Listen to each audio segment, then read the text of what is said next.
A paz do Senhor, queridos irmãos, sejam mais uma vez muito bem-vindos à nossa Escola Bíblica Online, onde nós vamos estar hoje aprendendo, estudando a nossa lição de número 2, nesse novo trimestre que nós estamos iniciando, onde na lição de hoje nós vamos estar falando a respeito do novo nascimento. O texto áureo da nossa lição se encontra no Evangelho segundo escreveu João, no capítulo de número 3 e no versículo de número 3, que nos dizem o seguinte: Jesus respondeu e disse-lhe: na verdade te digo, que aquele que não nascer de novo não pode ver o reino de Deus. O nosso texto áureo ele se encontra então no diálogo entre Jesus e Nicodemos, que nós vamos estar explorando um pouco mais ao longo da lição.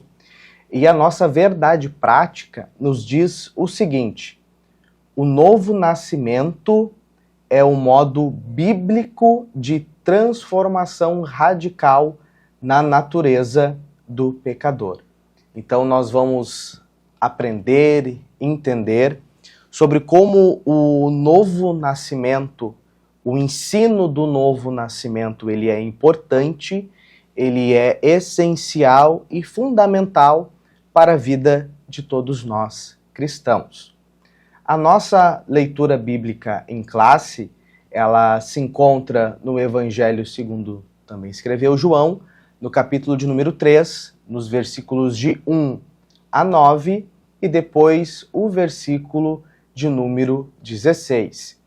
E os tópicos, aquilo que nós vamos estudar nessa noite então, nós vamos ver o diálogo entre Jesus e Nicodemos, nós vamos aprender um pouco sobre quem era Nicodemos, vamos ver também sobre o conteúdo desse diálogo, aquilo que Jesus conversa com Nicodemos, que é a respeito da obra da regeneração do novo nascimento.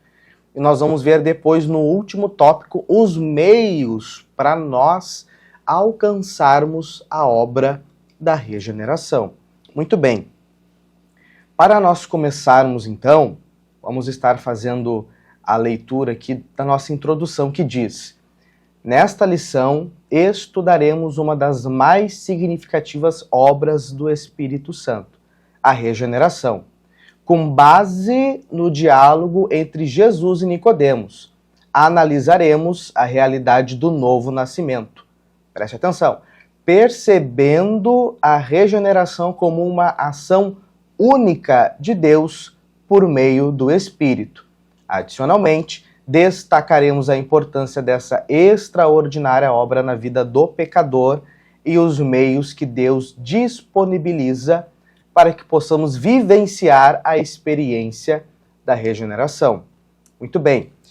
E no nosso primeiro tópico, quando nós entramos então na conversa entre Jesus e Nicodemos, o nosso primeiro subtópico, ele nos responde quem era Nicodemos.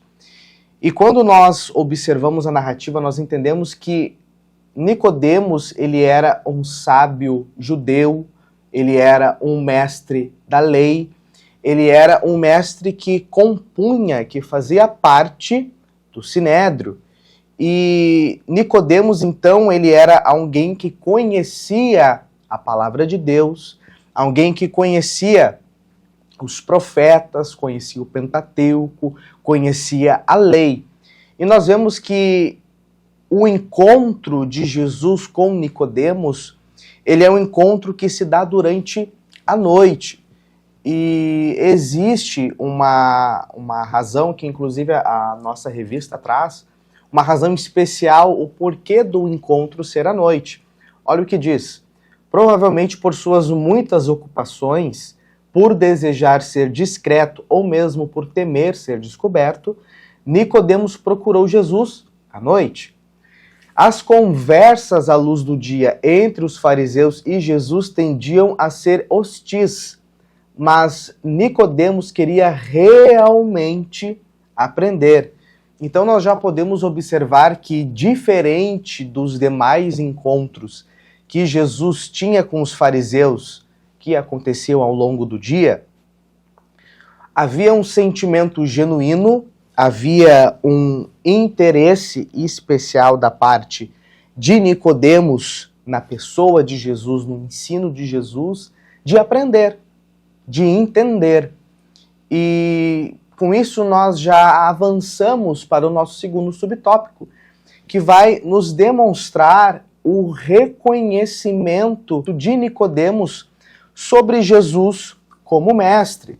Vejamos o que diz o texto, que vai nos dizer que Nicodemos, quando se achega a Jesus, ele se dirige a Jesus como Rabi, ou dependendo da versão que você estiver lendo, ele vai se referir a Jesus como mestre. Isso já demonstra, já denota para nós uma clara postura, um interesse real de aprender aquilo que Jesus estava ensinando. Diferente dos demais fariseus, que quando nós lemos nas Escrituras, nós acompanhamos nas Escrituras, nós vemos que muitas vezes o interesse dos fariseus era de encontrar falhas ou era de encontrar alternativas, encontrar meios de acusar a Jesus. Era uma busca incessante. O Evangelho de João ele vai nos trazer isso em alguns textos, de que eles tramavam encontrar uma maneira de matar a Jesus. Mas diferente de todos esses demais mestres, esses demais professores judeus, nós vemos aqui Nicodemos. Nós vemos ele buscando aprender mais a respeito de Jesus. Nós vemos aqui uma postura de um homem que entendia que aquilo que Jesus estava fazendo, ele não poderia fazer se ele não viesse da parte de Deus.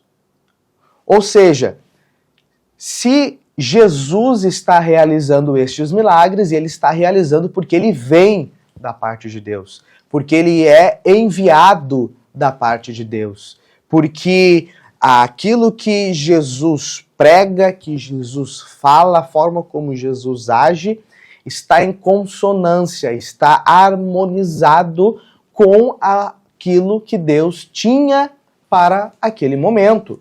Então nós vemos que que Nicodemos percebeu a autoridade que o Pai concedeu a Jesus, chamando-o de Rabi. E nesse contexto, nota-se que não existia hostilidade, né, que era justamente o que nós estávamos comentando. Que não existia essa hostilidade, esse tom de afronta, ou esse tom de querer encontrar alguma coisa para tentar pegar Jesus, para tentar matar a Jesus. Muito pelo contrário, essa não era a intenção de Nicodemos. Nota-se que não existia hostilidade, nas palavras de Nicodemos, para com Jesus, mas sim um genuíno interesse em compreender o ensino. E esse interesse também decorre do reconhecimento de Nicodemos em relação aos milagres realizados por Jesus, que nós também acabamos de comentar, que demonstram que nosso Senhor era mais do que um simples mestre. Ele era um enviado de Deus. Então, percebam que Nicodemos, eu vou dar ênfase nesse ponto, que Nicodemos ele tinha esse interesse. Nicodemos ele tinha essa vontade, este desejo de aprender a respeito daquilo que Jesus estava ensinando. E prosseguido então para o subtópico de número 3, que vai nos relatar então sobre como foi esse diálogo entre Jesus e Nicodemos. E percebam comigo que quando Nicodemos ele chega até Jesus, ele diz: mestre ou rabi, sabemos que ensinas da parte de Deus, pois ninguém pode realizar os sinais miraculosos que estás fazendo se Deus não estiver com ele. E a resposta de Jesus a maneira como Jesus reage à fala de Nicodemos, ele diz: digo-lhe a verdade, ninguém pode ver o reino de Deus se não nascer de novo. Então, a fala de Jesus, a réplica de Jesus para com Nicodemos, ele já vem querendo demonstrar a este mestre, demonstrar a este rabino, a este líder judaico, sobre uma necessidade, sobre algo de que era essencial para aquele mestre. Ou seja, Jesus ele está mostrando para Nicodemos de que existe algo, existe um nível, existe um conhecimento de que ele ainda não alcançou. Vejamos o que a lição nos diz.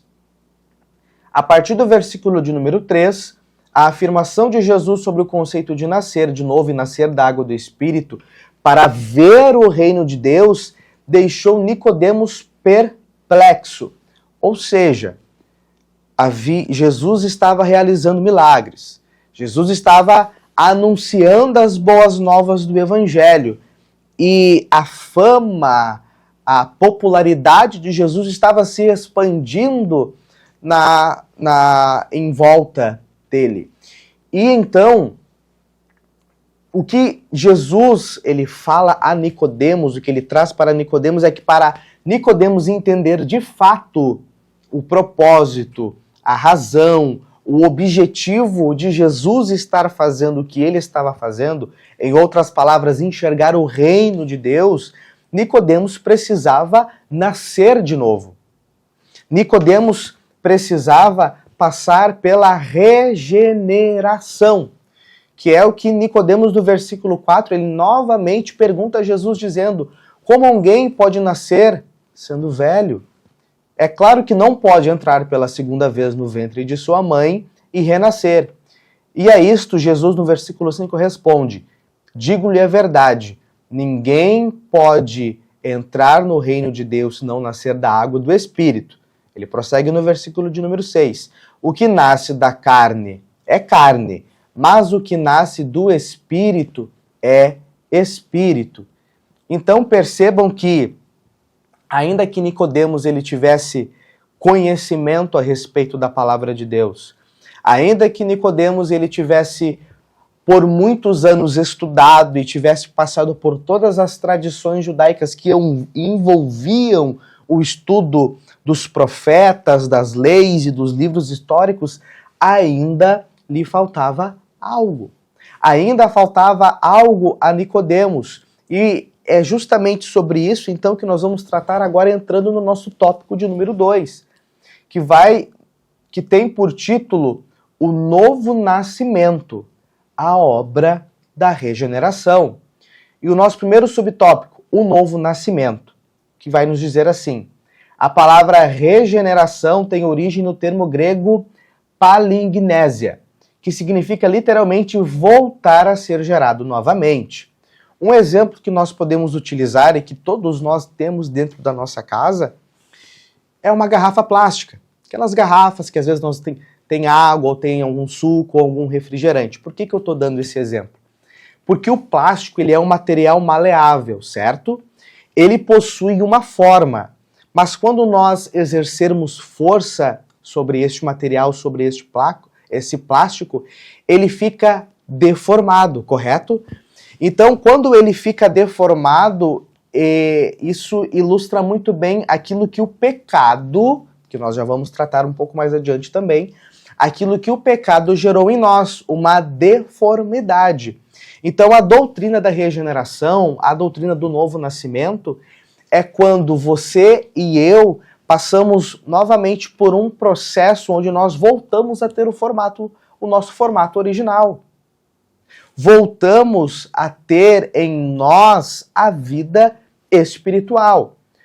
A regeneração é um conceito utilizado na teologia, especialmente na doutrina da salvação, para descrever o ato divino de transformação interior do pecador. A expressão novo nascimento está vinculada à doutrina bíblica da regeneração, referindo-se a uma mudança realizada pela graça. Quando o pecador, que possui uma natureza carnal corrompida e caída em pecado, passa a ter uma nova natureza, agora purificada e espiritualmente restaurada. Por quê? Porque o pecado, ele gera uma separação entre nós e o Senhor. E precisamos nos lembrar que nós somos formados por corpo, alma e espírito. E o nosso espírito, ele está morto em pecados e em delitos quando nós não conhecemos a Jesus. Mas quando nós passamos a conhecer a Jesus, nós cremos na mensagem do Evangelho, nós temos um encontro com o Senhor, então o nosso espírito, ele é vivificado. Como está escrito, quando Paulo escreve aos Efésios, que diz que ele nos vivificou quando nós ainda estávamos mortos em pecados e delitos. Então, esse processo de vivificação, esse processo de trazer vida novamente, de trazer novamente aquilo que estava deformado e agora iniciar, né, este ato de mais uma vez ter vida, de ter comunhão com Deus, é aquilo que nós chamamos de novo nascimento. É aquilo que nós chamamos de regeneração. E, seguindo para o segundo subtópico do tópico 2, vai nos dizer que a regeneração ela é uma obra exclusiva de Deus. E isso já invalida, apenas o título, ele já invalida toda e qualquer tentativa humana de tentarmos produzirmos vida espiritual em nós. Nós precisamos, neste ponto, entender, visualizar, enxergar que nós somos completamente dependentes do Senhor, exclusivamente dependentes do Senhor, unicamente dependentes do Senhor, para nós passarmos por esse processo de regeneração. A regeneração, olha o que diga a revista, é um ato que Deus realiza na vida do pecador, levando-o a uma mudança radical do seu coração e provocando uma transformação profunda na sua vida interior. Então, é um ato que Deus efetua através do Espírito Santo, concedendo vida e concedendo sendo uma ação puramente divina. E olha o que diz um versículo muito importante que a nossa lição nos traz, que é o de Tiago capítulo 1, versículo 17, que diz que toda boa dádiva e todo dom perfeito vem do alto. E o texto prossegue dizendo que, segundo a sua vontade, ele nos gerou pela palavra da verdade.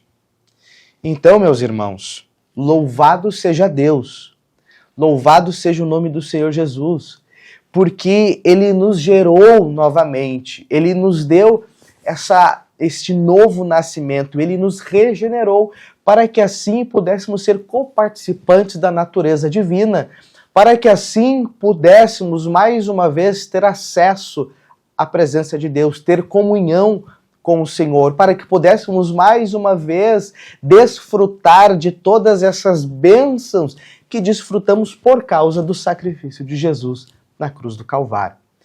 Seguindo então para o terceiro subtópico do tópico 2, que nos diz sobre a necessidade da regeneração do pecador. A Bíblia ela é bem enfática em descrever, em afirmar, em demonstrar que todos nós pecamos. Nós estudamos no trimestre passado, em uma das lições, de que, em razão do pecado de Adão, todos nós herdamos essa natureza pecaminosa. Todos nós herdamos, todos nós possuímos essa natureza porque Adão pecou. Porque lá no jardim ele escolheu desobedecer ao Senhor. E por isso, hoje, nós precisamos lidar com a enfermidade, precisamos lidar com a dor que o pecado gera em nós. Quando eu digo enfermidade, não estou me referindo à enfermidade física, mas às enfermidades da alma, a todos aqueles sentimentos e emoções que experimentamos por estarmos afastados do Senhor. Nossa lição nos diz assim: o apóstolo Paulo destaca a pecaminosidade do ser humano em razão da queda de nossos primeiros pais, que era o que nós estávamos falando agora. E a lição continua nos dizendo que esta magnífica obra da regeneração, essa restauração, esse novo nascimento, foi confirmada durante a morte sacrificial de Jesus na cruz do Calvário. Ou seja, porque a obra de Jesus, o sacrifício de Jesus, foi um sacrifício completo, foi um sacrifício suficiente e foi um sacrifício eficiente, nós podemos hoje ter esta graça de experimentarmos o novo nascimento. E este novo nascimento, mais uma vez, precisamos entender que ele traz vida espiritual. E junto com esta vida espiritual, nós experimentamos então a renovação dos nossos afetos, a renovação das nossas emoções.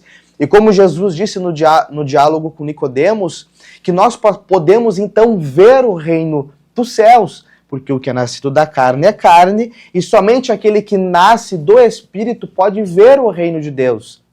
De forma muito semelhante, Paulo, quando ele escreve aos Coríntios, ele vai dizer que o homem carnal discerne das coisas carnais, mas o homem espiritual, aquele que nasceu de novo, aquele que passou pelo novo nascimento, ele discerne das coisas espirituais. Então, o ser humano ele é por natureza um pecador. Por isso, a obra da regeneração é uma ação exclusiva de Deus, por causa, em razão do sacrifício de Jesus Cristo. Amém?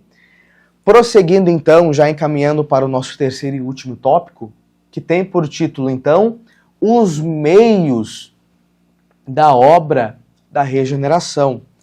Quais são então os caminhos, o que eu devo fazer, o que Deus nos dá, nos oferece como meio para alcançarmos e para recebermos a regeneração. E o primeiro meio, que é o nosso subtópico de número 1, vai nos dizer que é a operação do Espírito Santo. Afinal de contas, Jesus também diz no diálogo com Nicodemos que é necessário nascer da água e do Espírito. Versículo de número 5. Ninguém pode entrar no reino de Deus se não nascer da água e do Espírito. E quando Jesus diz então que nós precisamos nascer da água, precisamos nos lembrar de que a Bíblia ela é repleta de figuras de linguagem, e essa que nós estamos nos deparando aqui é metáfora, né, que Jesus se refere de forma metafórica à ação purificadora do Espírito, que Jesus se refere de forma metafórica à ação que a água tem de lavar, de purificar, de deixar limpo, de tornar limpo, juntamente então, né, com a obra do Espírito Santo. Pois o Espírito Santo é a maneira, é o meio com que Jesus ele opera esta obra do novo nascimento, da regeneração na vida do pecador. Nossa lição diz: nesse sentido, o nascer da água simboliza a obra purificadora do Espírito, referindo-se àqueles que são nascidos do Espírito. O modo como se manifesta a regeneração na vida do salvo possui um caráter misterioso. No entanto, é inegável que aqueles que vivenciam essa experiência recebem, mediante a ação do Espírito, uma nova vida em Cristo. Como está escrito na segunda carta aos Coríntios, que aquele que está em Cristo, aquele que teve encontro com Jesus, aquele que passou pela obra da regeneração, uma nova criatura é.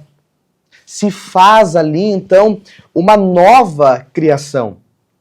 Mas se primeiro é mediante o Espírito Santo, em segundo lugar, o nosso segundo subtópico, vai nos dizer que é através da palavra de Deus. Como nós se recordem, alguns minutos atrás que nós falamos do texto de Tiago, capítulo de número 1, que diz que nós somos gerados novamente pela palavra da verdade. E, juntamente com o texto de Tiago, nós temos também um texto muito lindo para ilustrar esta verdade do novo nascimento, que é o texto de 1 Pedro, que diz, 1 Pedro capítulo 1, versículo de número 23, que diz que nós somos gerados novamente, não de uma semente corruptível, não de uma natureza corruptível que gera frutos corruptíveis, que é a nossa natureza humana e carnal, mas de uma nova semente que ela é incorruptível, gerada, então, pela palavra de Deus viva e que permanece para sempre. Ou seja, de que nós estaremos, então, a partir de agora, mediante o fruto do Espírito, mediante o novo nascimento, mediante a doutrina da regeneração, melhor dizendo, nós vamos estar em Cristo tendo uma nova natureza que vai produzir frutos, que vai produzir evidências, que vai produzir comportamentos, que vai produzir uma nova criatura. E então, para encerrar, nos dirigindo então para o terceiro subtópico, que vai falar sobre a vontade soberana de Deus, que diz assim: a palavra de Deus ensina que é intenção divina que todos os seres humanos alcancem a salvação. E aí o comentarista da nossa revista cita 1 Timóteo, no texto que diz que é aprazível e desejável ao Senhor que todos cheguem ao conhecimento da verdade. O plano de salvação de Deus revela a sua vontade perfeita, desejando que ninguém seja condenado, como é mencionado na epístola de Pedro, que vai nos contar ali naquele momento que não é que Deus tarde a sua promessa, mas que é de desejo do Senhor que todos venham se achegar ao arrependimento, que todos passem pela experiência, pelo ato da doutrina da regeneração, do novo nascimento, que passem a ter esta vida, passem a experimentar, a experienciar a presença de Deus desta maneira e ver o reino de Deus. Então, no entanto, preste atenção, segundo a sua vontade permissiva, as pessoas têm a liberdade de fazer escolhas, decidindo se buscam ou não, preste atenção, se buscam ou não o perdão divino e, por consequência, a vida eterna. Logo, o ser humano não pode escapar da sua tomada de decisão. Então vejam também a importância, o papel da nossa responsabilidade em nos atentarmos para essa nossa vida, essa nova vida que nós recebemos, em nos atentarmos para essa comunhão que agora nós desfrutamos com o Senhor, para que diariamente nós venhamos a operar a nossa salvação, como escreveu Paulo aos Filipenses no capítulo de número 2, operar a nossa salvação de acordo com a palavra de Deus, de acordo com os ensinos das Escrituras, de acordo com aquilo que o Senhor deseja e tem para as nossas vidas. Mas também existindo a possibilidade de nós deixarmos de lado essa tão grandiosa e preciosa salvação. Então, a ação do Espírito, a palavra de Deus e a vontade soberana divina são os instrumentos através dos quais Deus atua na regeneração do pecador. E então nos dirigindo, nos encaminhando para a conclusão da nossa lição, que vai nos dizer o seguinte: a obra de regeneração do Espírito Santo possibilita ao pecador a participação da natureza divina. Este recebe pleno acesso ao reino de Deus, bem como a sua filiação divina aos que creem em seu nome. Dessa forma, assim que o pecador se arrepende e aceita o Evangelho, o Espírito Santo começa a residir nele, fazer morada nele, e realiza a obra de regeneração, capacitando-o para enfrentar a sua velha natureza e garantindo que ele alcance a vitória total em Cristo Jesus. Porque o novo nascimento, meus irmãos, ele não anula, ele não acaba, não aniquila a nossa velha natureza. Mas o novo nascimento, a regeneração, nos capacita a vencermos a velha natureza. Porque com o Espírito Santo residindo em nós, habitando em nós, como está escrito, né, o próprio João escreve na sua primeira epístola, de que maior é aquilo que está em nós do que aquilo que está no mundo. E de que aqueles que vencem o mundo somos nós, por causa da fé que nós temos em Cristo Jesus, por causa do Espírito que habita em nós. Porque nós passamos pelo novo nascimento. Então, que a partir deste ensino, a partir desta lição, nós possamos refletir, nós possamos meditar na graça que nós desfrutamos por causa do sacrifício de Jesus, de termos agora o Espírito Santo habitando em nós, de termos agora acesso pleno, completo, total à presença de Deus por causa do sacrifício de Jesus. E por causa do sacrifício de Jesus, nós podemos, através do Espírito Santo, vivermos uma nova vida. Vivermos uma vida santa. Vivermos uma vida onde a cada dia venhamos a permanecer com os olhos fitos no Senhor Jesus, que é o autor e consumador da nossa fé. Com isso, então, eu quero encerrar esta lição, encerrar este ensino no dia de hoje, agradecer pela sua presença, agradecer por você que tem nos acompanhado, que tem participado, que tem engajado, né? E dizendo para você não deixar de participar da Escola Bíblica Dominical, não deixar de participar, né, aí no seu setor, na sua congregação, no seu bairro, do culto de ensino, daquele momento em que nós nos assentamos para ouvir, para aprender. Que possamos ser, então, como Nicodemos, que com uma postura humilde se aproximou de Jesus, dizendo Rabi, dizendo mestre, com essa postura de desejar a cada dia conhecer e aprender mais do nosso Senhor Jesus Cristo. Que Deus abençoe, um forte abraço, paz do Senhor.